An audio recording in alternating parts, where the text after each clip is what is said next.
बच्चों, आज हम इस वीडियो में कक्षा 8वीं बोर्ड परीक्षा 2024 इसका सामाजिक विज्ञान का ये प्रश्न पेपर हल कर रहे हैं। इसके प्रत्येक प्रश्न का उत्तर हमने लिख कर तैयार किया है, इसलिए आप लास्ट तक हमारे साथ बने रहें और इन्हें अच्छी तरह से लिख कर याद करें। लास्ट तक बने रहे, इसके एक एक प्रश्न का उत्तर हम हल करवाएंगे आपको अच्छी तरह से। और इसमें जो बोर्ड परीक्षा है 8वीं की, इसमें आप प्रश्नों को उत्तर पेपर के अंदर ही लिखने होते हैं। जो बुकलेट आएगी उसमें अलग से आपको उत्तर पुस्तिका नहीं दी जाएगी, ये ध्यान रखें। सबसे पहले ये 2.5 घंटे का आपका पेपर होगा और 80 नंबर का ये पेपर होगा। और सबसे पहले ऑब्जेक्टिव वस्तुनिष्ठ प्रश्न आएंगे।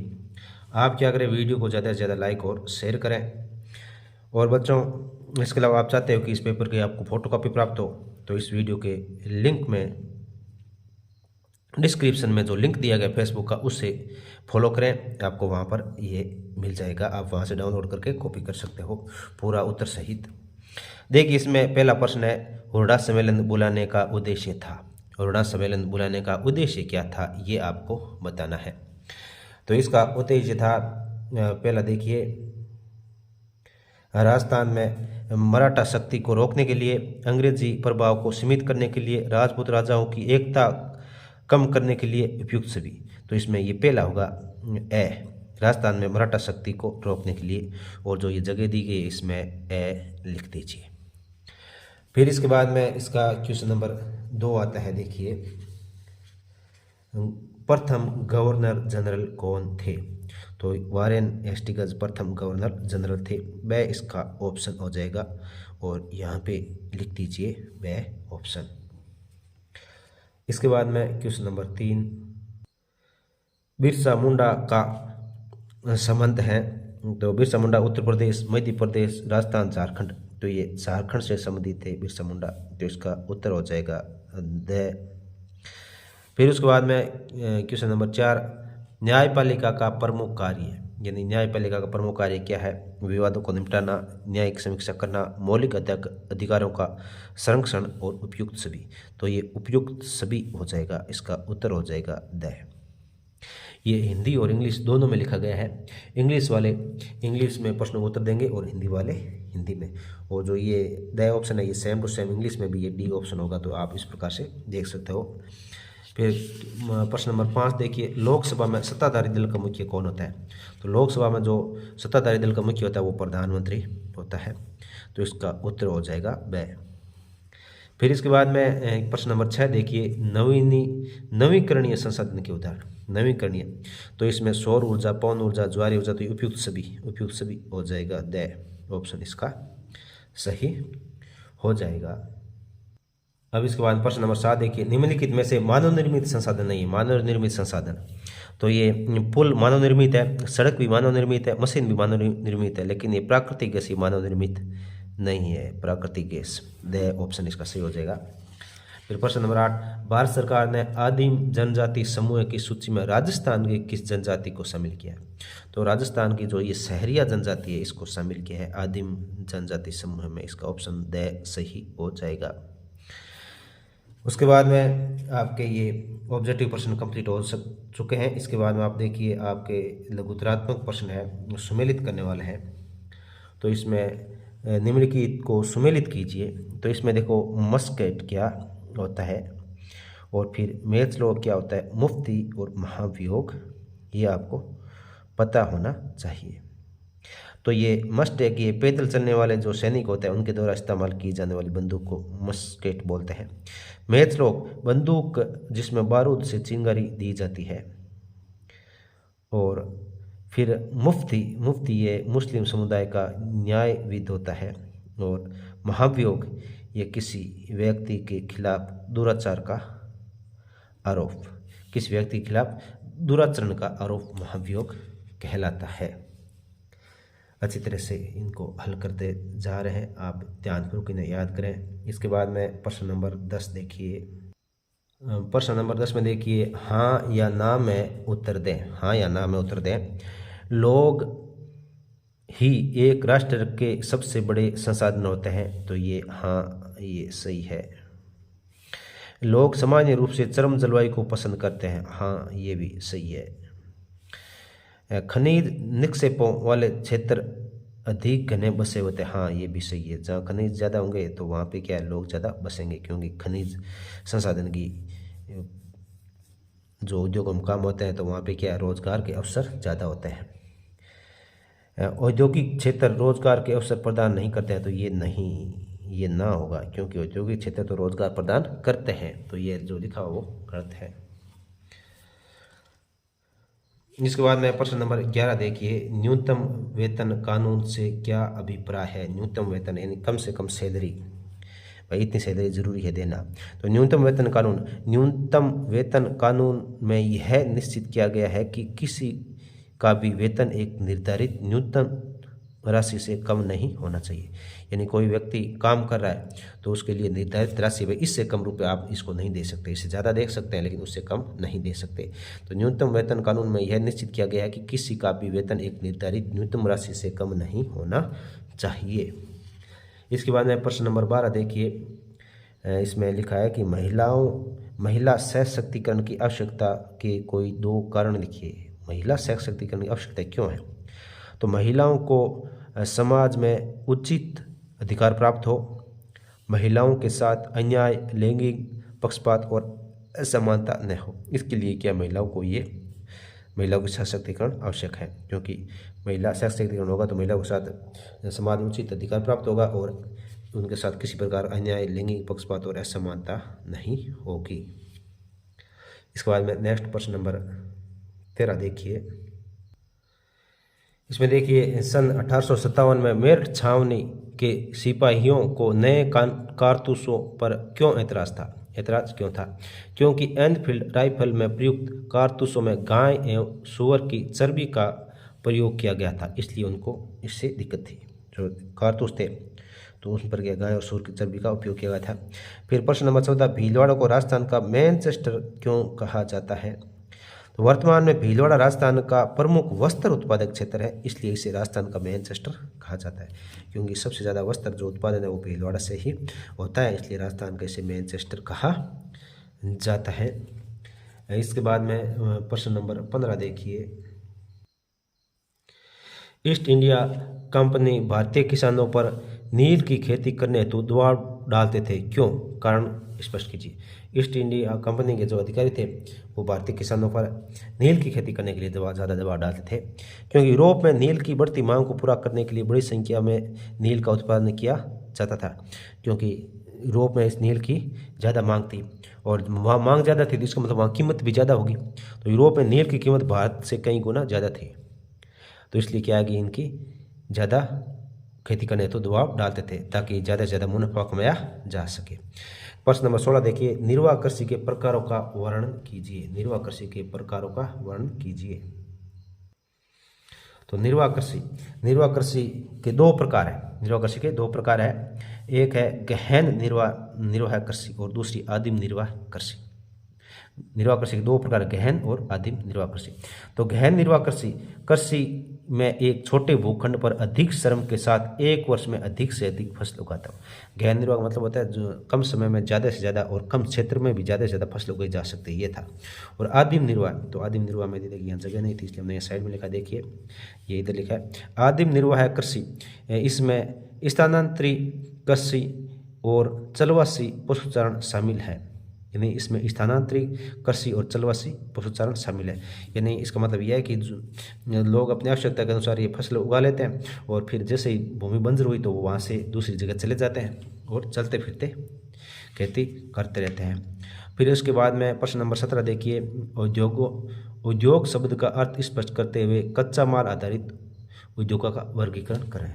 उद्योग शब्द का अर्थ स्पष्ट करते हुए कच्चा माल आधारित उद्योगों का वर्गीकरण करें। तो इसमें उद्योग शब्द का तात्पर्य उन समस्त आर्थिक गतिविधियों से है जो वस्तुओं के उत्पादन, खनिजों के निष्कर्षण अथवा सेवाओं की व्यवस्था से संबंधित है। यानी उद्योग शब्द का तात्पर्य क्या है, वो सभी आर्थिक गतिविधियों से उद्योग शब्द का अर्थ जो कि वस्तुओं के उत्पादन, खनिजों के निष्कर्षण अथवा सेवाओं की व्यवस्था से संबंधित है। और कच्चे माल आधारित उद्योग 4 प्रकार के होते हैं।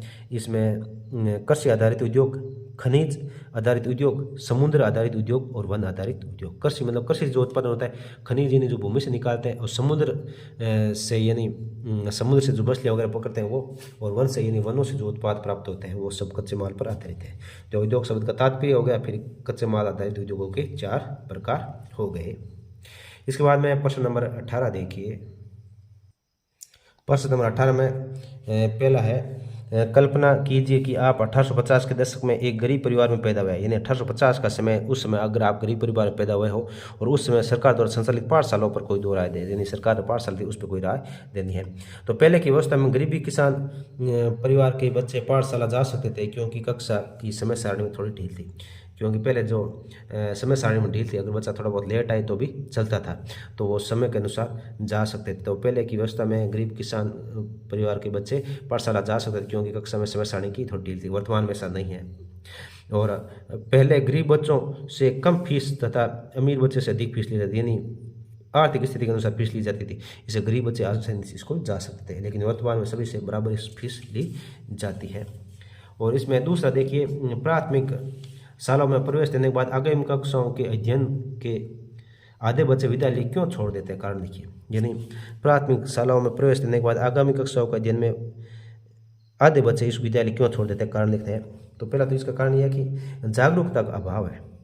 जागरूकता का अभाव, जागरूकता के अभाव में कई माता पिता शिक्षा को उचित महत्व नहीं देते हैं, यानी जागरूक नहीं माता पिता तो वो ज़्यादा शिक्षा को महत्व नहीं देते हैं। और सेकंड, कृषि आधारित व्यवसाय होने के कारण बच्चे अपने परिवार का जीवन यापन करने के लिए खेती में लग जाते हैं, यानी पूरे परिवार का जीवन यापन यानी आर्थिक स्थिति अच्छी करने के लिए बच्चे, छोटे छोटे बच्चे ही खेती में लग जाते हैं, वो विद्यालय छोड़ देते हैं। इसके बाद में नेक्स्ट प्रश्न नंबर 19 देखिए। प्रश्न नंबर 19 में ये पूर्ण करना है। इसमें क्या लिखा है कि देखिए, इसमें लिखा है कि तालिका को पूर्ण करें। कौन से राजनीतिक दल अभी सत्ता में है, यानी राजस्थान राज्य सरकार में कौन से दल वर्तमान सत्ता है, तो भारतीय जनता पार्टी है राजस्थान में देखें तो, और केंद्र में भारतीय जनता पार्टी है, केंद्र में भी और राजस्थान दोनों में राजनीतिक दल ही भारतीय जनता पार्टी दोनों में।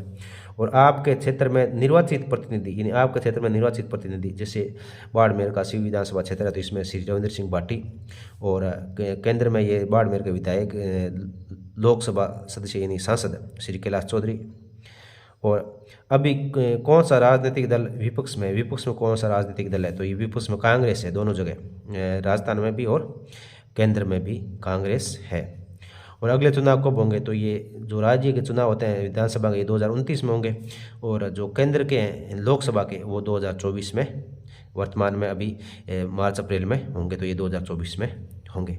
तो ये आपको थोड़ी सी इसमें जानकारी भरनी है कि वर्तमान में कौन सा राजनीतिक दल सत्ता में और कौन सा विपक्ष में, और कौन कौन से प्रतिनिधि आपके क्षेत्र से विजेता हुए हैं, और अगले चुनाव कब होंगे। तो ये सामान्य जानकारी आपको पता होनी चाहिए।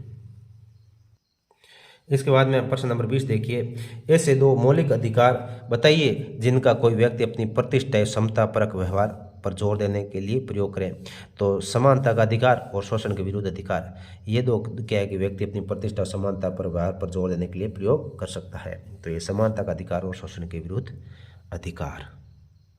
और फिर प्रश्न नंबर इसका सेकंड देखिए 20वें का, किन्हीं 2 क्षेत्रों का वर्णन कीजिए जिससे आसियाई समुदाय की पहचान प्रदर्शित हो।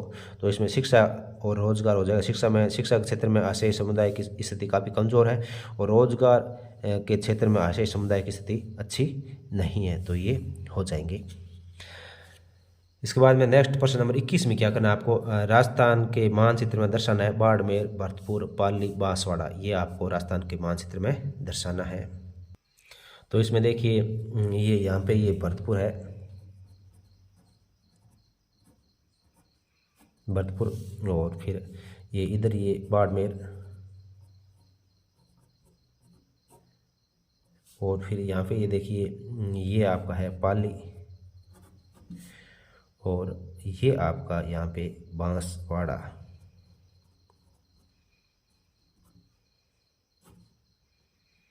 बांसवाड़ा ये यहाँ पे हो जाएगा। इसके बाद में आपका नेक्स्ट प्रश्न नंबर 22 देखिए।